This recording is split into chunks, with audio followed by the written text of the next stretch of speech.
Жалпы шетелде демалған тиімді ма, әлде Қазақстанда демалған тиімді ма? Шетелде демалған тиімді. Несімен?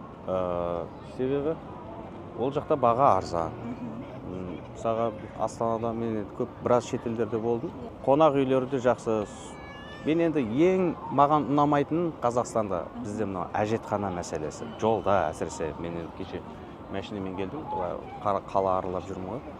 Машинамен жүрсең енді ол невозможно. Мен сосын кірген жерлерге, сосын кафелерге болсын, ресторандарға болсын, бірінші айтатын тамақтарынан бірінші әжетханаларын торлаңдар. Себебі мақұл біз енді үйреніп қалғанбыз енді осы жерде. Қалған шетелдіктер айтады ғой.